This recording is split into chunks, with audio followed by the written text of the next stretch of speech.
Tired of your commute? Here at Wessex Jet, we want to put an end to your commuter blues. Through a series of clever manufacturing techniques, we aim to reduce the costs associated with private jets while maintaining the luxury that you deserve. Why don't we chat to our Chief of Operations to see how we do it?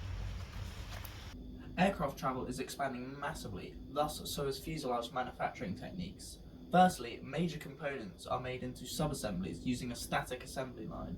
The main assembly of the fuselage and wings is made from composites and assembled using piece-by-piece manufacture.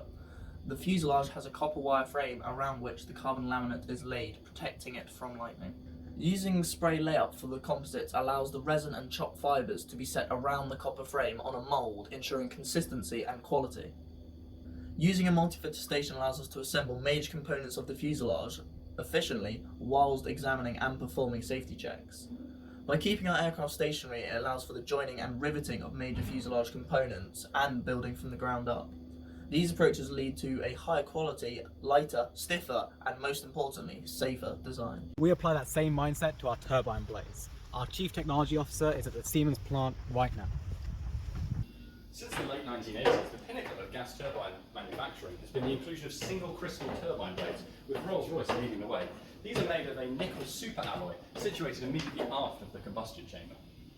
The blades are cast using a lost wax method, with platinum rods as cores for the cooling channels. The platinum melts into the alloy and improves its characteristics. The moulds are designed so that crystals can only form in one direction, and as they're slowly removed from the furnace, one continuous crystal is allowed to form. Finally, the casting is machined using electrical discharge machining to remove any unwanted features. Our new SLS blades offer several advantages, such as more intricate cooling structures achievable only through additive manufacturing. With previous technologies, the lead time on testing new blade designs was 2 years, but we've managed to cut this down to just 2 months, allowing vast improvements in ingenuity and design iterations, which in turn produce better performing engines.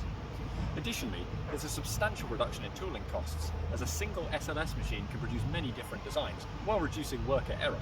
All these factors combine to make the blades in our jet's turbines more efficient, more optimised, and deliver more power. How about luxury?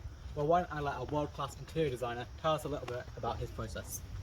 Our products have a wide range of variety, so we use 2 groups of highly trained individuals, from our CNC machining operators to our fabricators. Most manufacturers tend to have a single production line. However, this means that parts and workers will be idle for considerable time until preceding processes are finished. By applying both the critical path analysis and illustrating assembly precedence diagrams, we discovered that we can design a production plant in a fixed position orientation to accommodate a hybrid production line. This means that CNC machining and fabricating could occur almost simultaneously. Upon completion of the CNC and cushioning processes, both production lines merge back into one for final assembly. Not only does this reduce cost, but it also reduces time significantly. Therefore, if you want a new seat or want to alter some features, we can produce a high quality seat faster than our competitors with less cost.